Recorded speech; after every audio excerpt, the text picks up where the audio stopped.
Let me tell you something uncomfortable about why certain people annoy you.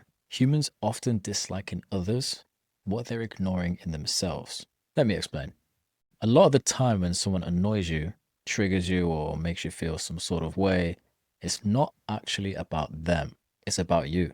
And most people go about their day acting like these things are bad, but they're not. They're actually mirrors showing you a little bit of yourself that you may have been ignoring, may have been hiding under the rug. So I want you to think back. Have you ever seen anyone putting themselves out there, creating content, maybe even dancing in public to groovy music that's on, speaking up, being bold? It could have been anything. And in that moment, you may have felt slightly judgmental or thought, why are they doing that? What's going on? Who do they think they are? Now, that reaction isn't usually about them. And there's no issue if you do have that reaction. But the key is to look out for it because a lot of the time, deep down, you actually want to be doing something similar to them. Maybe you're just feeling envious of that, or you haven't actually brought that to the surface yet.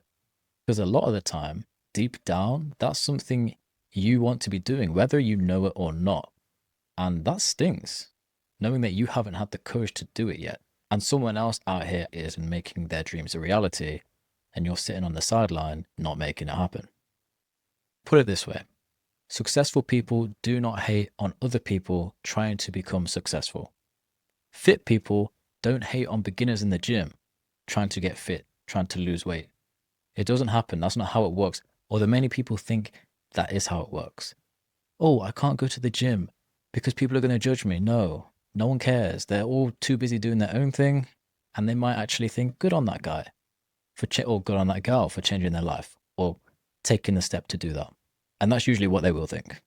However, it's the insecure part of you that fires off that judgment, who puts those thoughts into other people's minds and actually has those thoughts about others when you see people doing those things that you want to be doing. Because if you're not a successful person and you see your friend trying to be successful, oh, why are you doing that? Why don't you come out on the weekends anymore? Why don't you drink with us? Why are you always in the gym? Why are you doing this? Why are you doing that? You just People don't get it, right? And maybe they want to be doing that too, but they've not got the discipline to do it, or they just haven't worked up the courage to change their life like that yet. So when I was younger, I always used to call my sister a fatty as a, as a joke, which is not very nice, is it? Looking back though, it wasn't about her. It was because at that moment in time, I was actually very insecure about my own weight. And once I did something about it, I got in shape and no longer was judgmental to anyone about weight. Maybe I got older and I stopped being as much of a dick, hormones settled down, etc., because I was a teenager at the time. But I think a lot of it was to do with the fact that I got rid of that insecurity. I no longer cared. It was not something that bothered me. It was not something that was on my mind. I saw someone's weight and it didn't bother me, basically.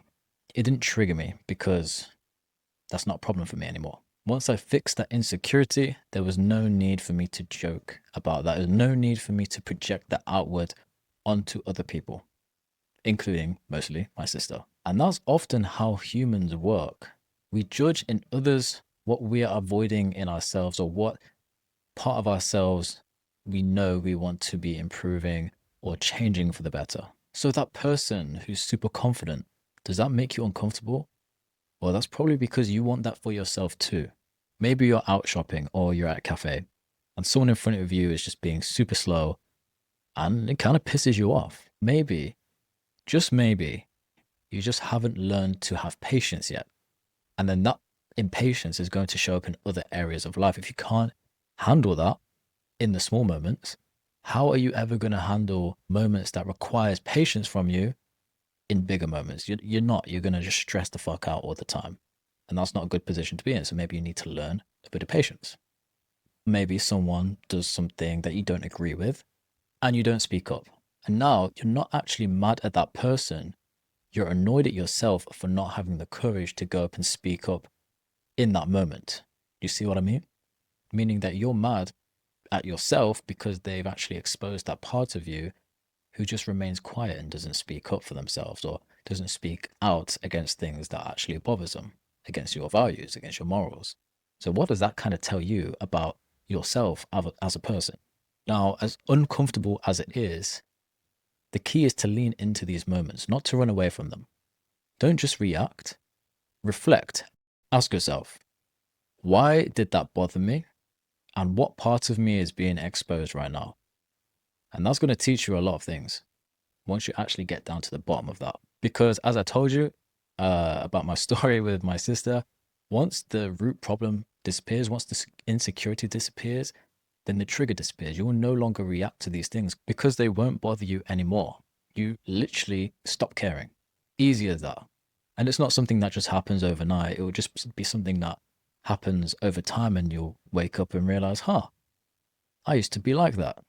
I'm not anymore. Crazy how that works, right?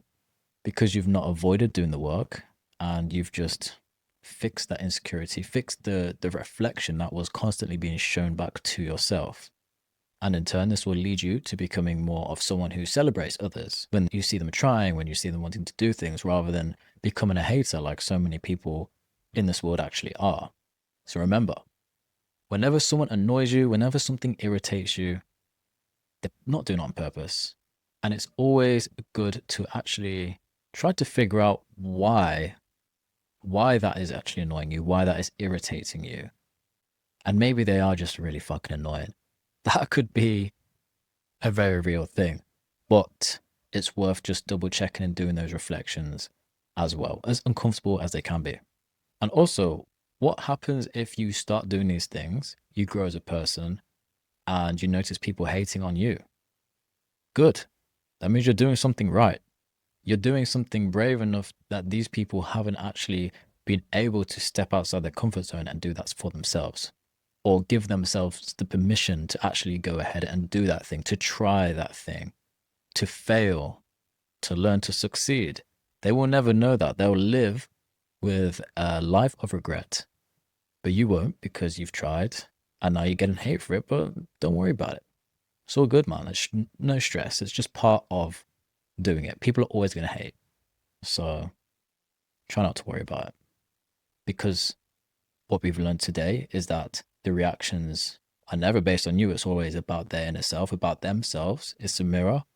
So their reaction is not about you. It's about them.